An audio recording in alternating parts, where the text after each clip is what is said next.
All right, let's dive into this Total Money Makeover thing by Dave Ramsey. Yeah, Total Money Makeover.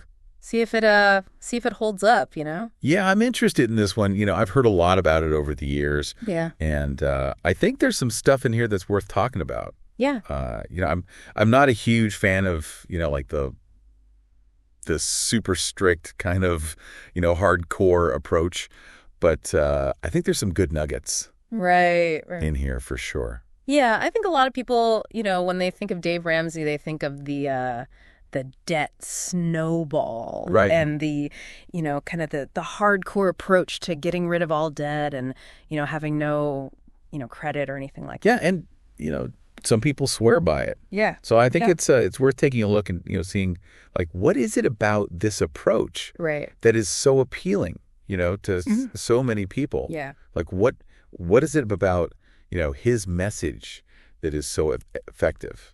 I think part of it is just the simple kind of the steps laid out, the baby steps as he calls them. Yeah. Kind of, gives you a roadmap, like a clear path to follow, which I think a lot of people are looking for. Right. Yeah. He's very prescriptive, in his approach. And some people like that, right? They want that kind of, black and white, this is the way you do it kind of thing. And I think that appeals to a certain personality type for sure. Yeah. I think it's interesting because, like on the one hand, Yeah. you have like the super hardcore, like, anti-debt people. And then on the other hand, you have people who are like, all about leverage and, using debt to your advantage. Right. And I think, Ramsey kind of falls somewhere in the middle. Yeah. He's not like completely against all debt. He's just against, consumer debt. Consumer debt. Yeah. He's definitely against that. And I can see where he's coming from. Yeah. I think it's smart to be wary of consumer debt for sure. But, like I said, I think there's some nuance there, that's worth exploring. Well, so let's talk about those baby steps, because I think that's probably the best place to start. Yeah. So remind me, what's the first baby step? So the first baby step, and this is about really like, just getting started and building some momentum, is to save $1,000 as fast as you possibly can as your starter emergency fund. So this is before you start paying off debt. Okay. This is like, all right, we need to just get a little cushion here just in case something happens. Okay. So that's baby step number one. Okay, so $1,000, get that in the bank. That's your little cushion. Yeah, just to kind of like, feel like you're not living on the edge. Yeah. You've got a little something to fall back on. Okay. And then what? What's the next step? So step two is where it starts to get, I guess, a little more controversial for some people. Okay. It's the debt snowball. Right. And this is where you start, really aggressively paying down your debt, but you do it by focusing on the smallest balances first. Regardless of interest rate. Regardless of interest rates. So the idea is, if you've got, like a $500 medical bill, and then you've got like, $10,000 in student loan debt, he says, focus on that $500 medical bill. Right. Get that knocked out. Knock it out. And then you take the money that you were paying on that and you roll it into the next smallest debt. And you just kind of keep snowballing it down. So it's almost like a psychological thing more than a It's very psychological. Okay. It's about behavior modification more than it is about, necessarily the math. Interesting. Because mathematically, it would make more sense to tackle the highest interest rate debt first. Right. But he's all about like, getting those wins, getting those quick wins to keep you motivated.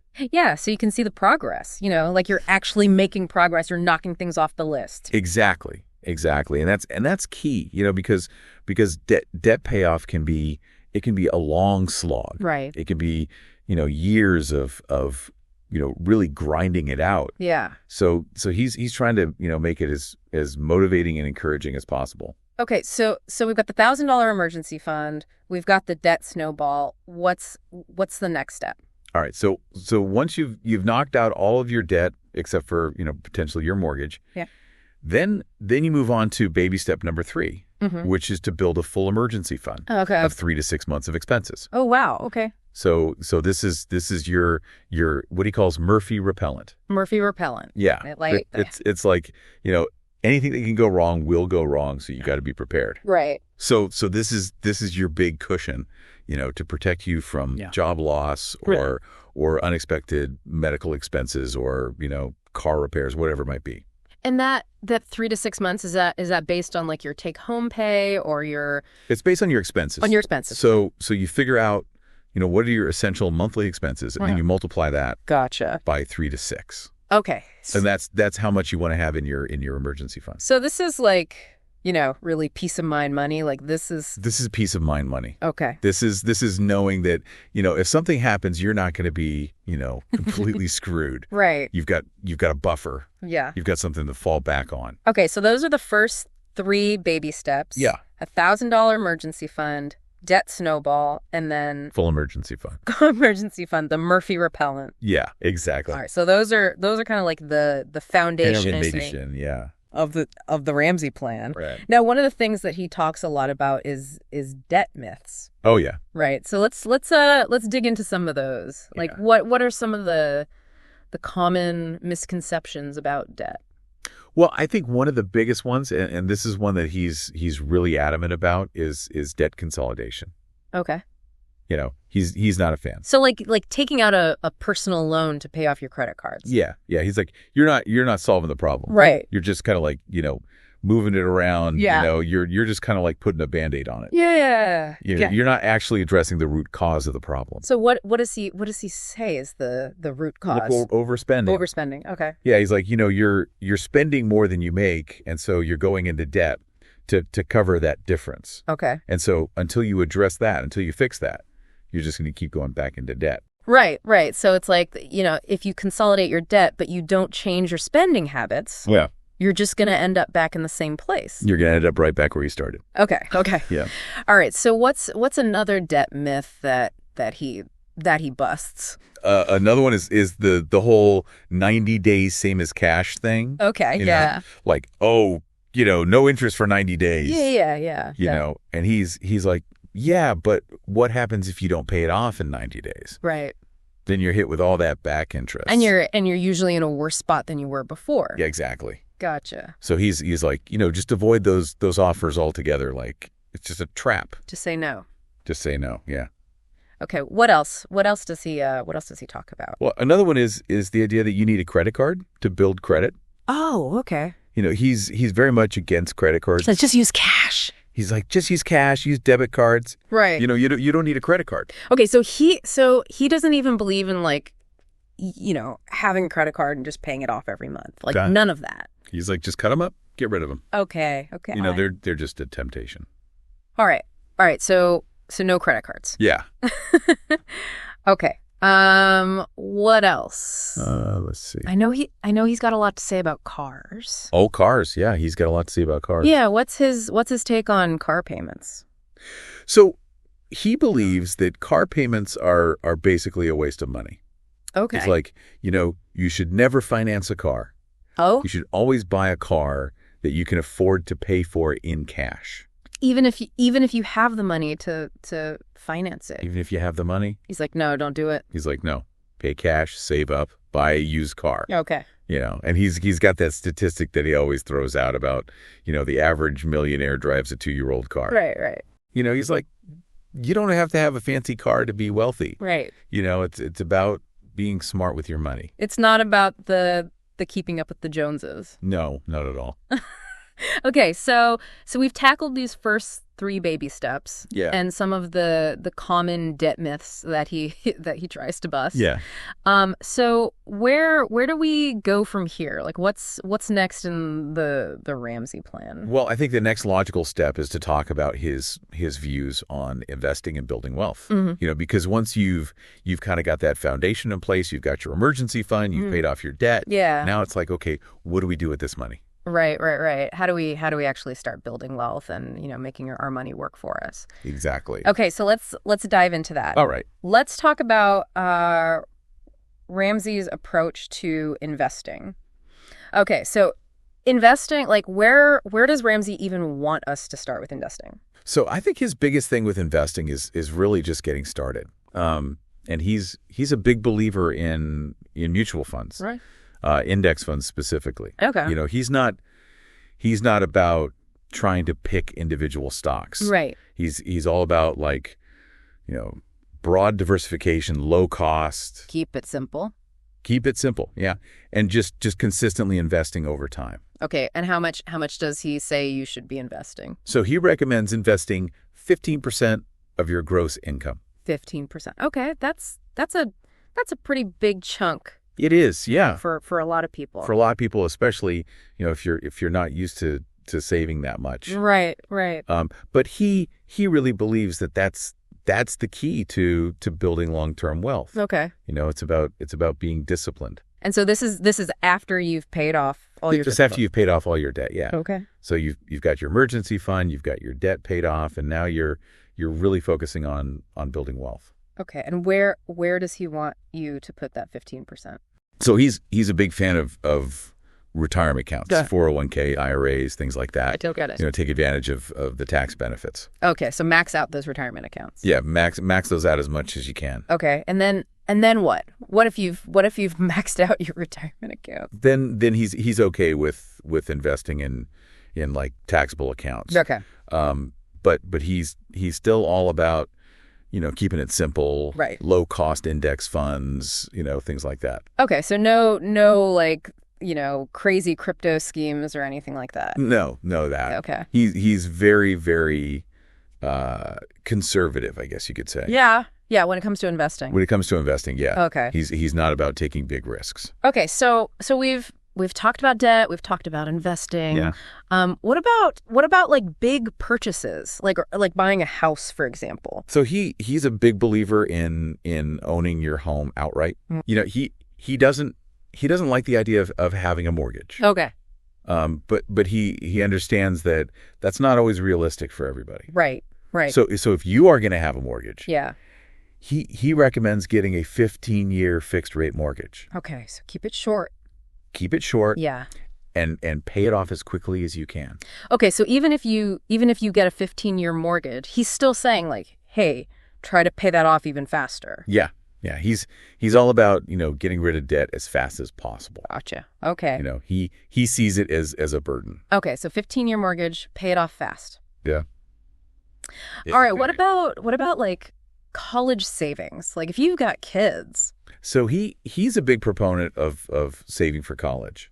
Okay. But he doesn't like the idea of going into debt for college. Okay, so he's against student loans, basically. He's against student loans, yeah. Okay. He thinks that there are other ways to pay for college. Like scholarships and things like that. Scholarships, grants, working your way through college. Okay.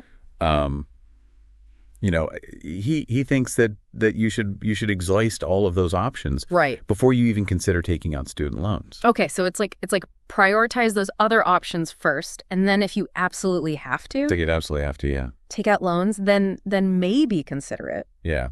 Okay. So we've got all this financial advice.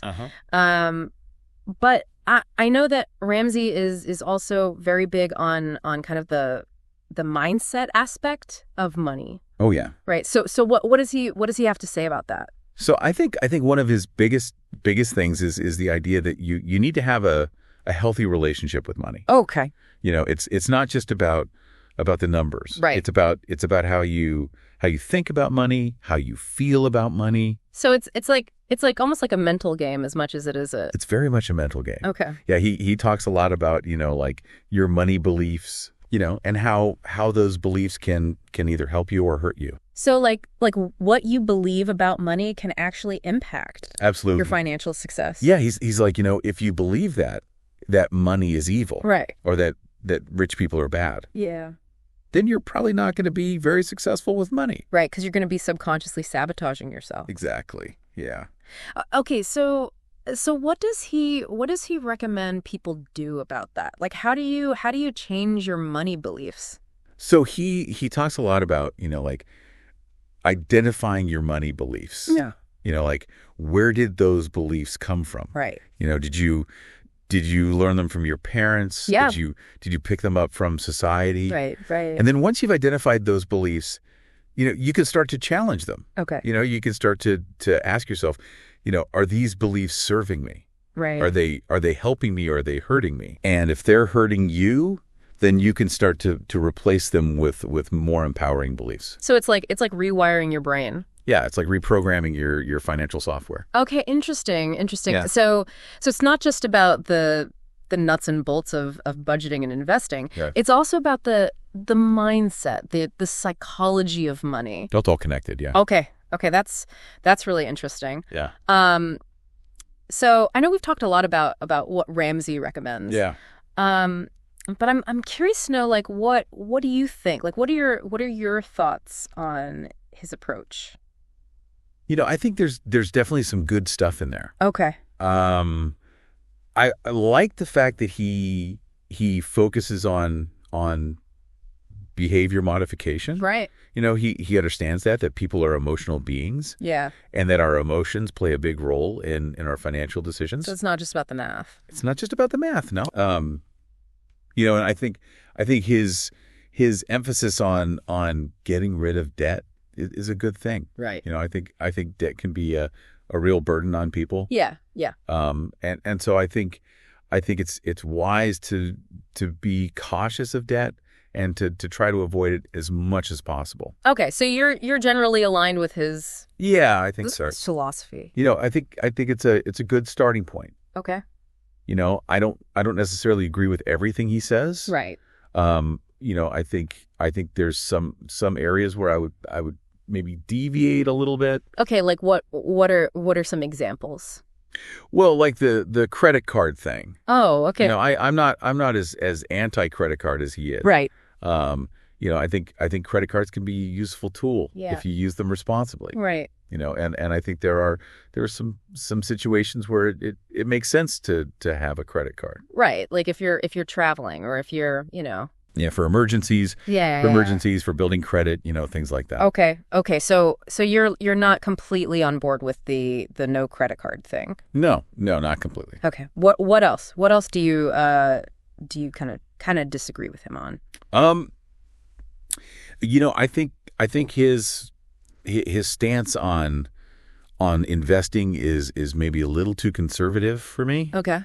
I think there's room for a little bit more risk in a portfolio. Okay. Especially if you're young and you've got a long time horizon. Okay. I think you can afford to be a little bit more aggressive. Right. And potentially earn higher returns. Okay, so you're not as averse to risk as he is. Right. Okay. Interesting. Yeah. So overall, I mean, I think it sounds like you generally agree with his philosophy. Yeah. But there are a few areas where you would maybe tweak things a little bit. Yeah, I think so. Okay. All right. Well, that's really helpful. Mm-hmm. I think it's always good to get different perspectives on this stuff. Absolutely. Because there's no one right way to manage your money. Right. It's really about finding what works best for you.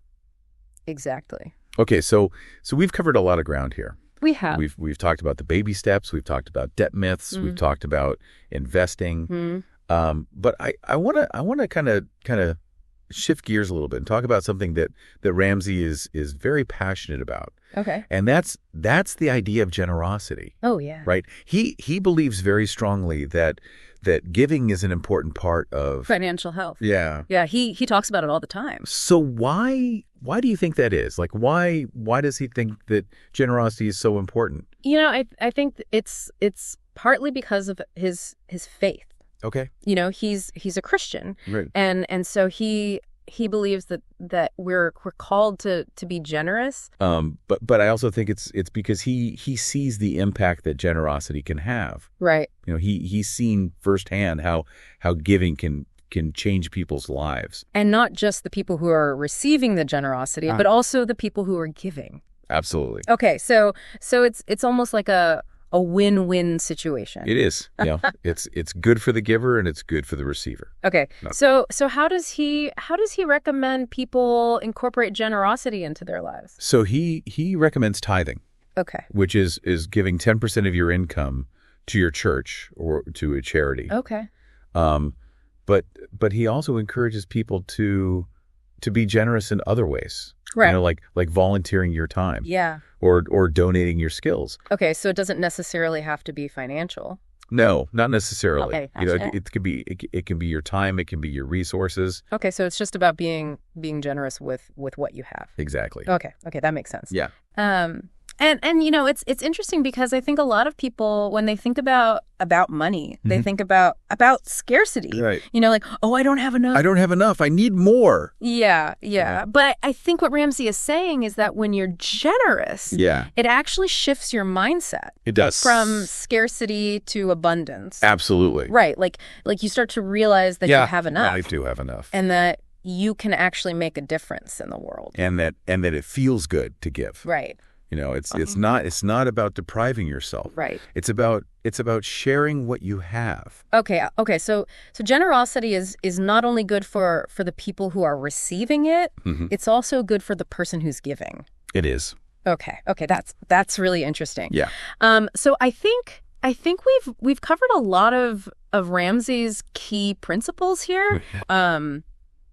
You know, we've talked about the baby steps, we've talked about debt, we've talked about investing, we've talked about generosity. But I want to kind of leave our listeners with one final thought. Okay. And that is this. You know, Ramsey's approach is very much about taking control of your money. Yes. Right? It's about being intentional with your finances. It's about making a plan and sticking to it. But I think it's also about something more than that. Okay. I think it's about aligning your money with your values. Right. Right. It's about using your money to create a life that you're proud of. Yes, I agree. A life that is meaningful and purposeful. Absolutely. So I guess my question to our listeners is this: what are your values, and how can you use your money to support those values? That's a great question. You know, because I think when you do that, when you align your money with your values, that's when you really start to experience true financial freedom. Financial freedom and peace. Yeah. You know, it's not just about the money. Right. It's about what the money represents. Exactly. It's about the freedom that it gives you. Right. The security that it provides. Yeah. The ability to live a life that you love. Okay, so I think that's a great place to leave it. Yeah, I think so. You know, we've talked a lot about Dave Ramsey's approach. But I think ultimately it's up to each individual to decide what works best for them. To find their own path, their own journey. So thanks for listening. Yeah, thanks for having me. And we hope that this deep dive has given you some food for thought. Some things to think about. And some tools to help you on your own Financial journey. Financial journey. Exactly. Yeah, it really is. It's like, it's more than just, you know, dollars and cents. It's about kind of like a whole life approach. Yeah. Yeah, and I think that's one of the things that people find so appealing about Ramsey's approach. You know, it's not just about, you know, pinching pennies and you know, being a miser. Right. It's about using your money to live a better life. Right. It's about being intentional with your money and making sure it's aligned with your values and your goals. Exactly. And I think that's what really resonates with people, because, you know, we all want to live a good life. Yeah. And money is a part of that. Right. But it's not the whole story. It's a tool. It's a tool. Yeah. And it's about using that tool wisely. So I'm curious, you know, as we kind of wrap up here, what are some of the things that you're going to take away from this deep dive into Ramsey's work? Like, what are some of the things that you're going to try to implement in your own life? Well, I think one of the biggest things for me is just the importance of having a plan. You know, it's so easy to just kind of like, you know, drift along financially and not really have any clear goals or any kind of, you know, roadmap for where you're going. Right. And I think Ramsey really emphasizes the importance of sitting down and figuring out, okay, what do I want my life to look like? Right. What are my goals? Yeah. And then working backwards from there. Okay, so start with the end in mind. Start with the end in mind, and then figure out, Yeah. okay, what are the steps that I need to take to get there? Right, and having that plan, that written plan, I think makes a big difference, right? Like having it down on paper or in a spreadsheet or whatever, like having that concrete plan. It does. It makes it real. Yeah. You know, it's not just this kind of like, you know, nebulous idea in your head. Right. It's something that you can actually track and measure. Right. You can hold yourself accountable to. Exactly. Yeah. I think that's huge. Yeah, and then I think the other thing that I'm going to take away is just his emphasis on being intentional with your money. Mm-hmm. You know, it's so easy to just kind of like, you know, spend money without really thinking about it. Right. Mindlessly. Mindlessly. Yeah, and I think Ramsey really challenges us to be more mindful Yeah. of our spending, Yeah. and to make sure that our spending is aligned with Yeah. our values. Yeah. So it's like every time you swipe that credit card or you hand over cash, like you're making a decision. You are. Yeah. You're making a choice. Yeah. Yeah. And you need to be conscious of that choice. Right. So it's not just about, oh, I need this or I want this. It's like, okay, but what am I giving up by spending money on this? Exactly. Yeah. What are the opportunity costs? Right. Right. You know, what could I be doing with this money? Yeah. If I wasn't spending it on this. Yeah. Yeah, and that kind of ties into his whole thing about contentment, right? Like being content with what you have and not always feeling like you need more. Yeah, he talks a lot about that. Yeah. About being grateful for what you have and not always focusing on what you don't have. Yeah, I think that's so important, especially in today's society where we're bombarded with messages. All the time. All the time, yeah. Telling us that we need more, we need bigger, we need better. Right, and it's so easy to get caught up in that. It is. Yeah, yeah. So I think Ramsey's message is really a countercultural message in a lot of ways. It is, yeah. It's definitely going against the grain. Yeah, yeah. But I think it's a message that we need to hear. I think so too. More than ever.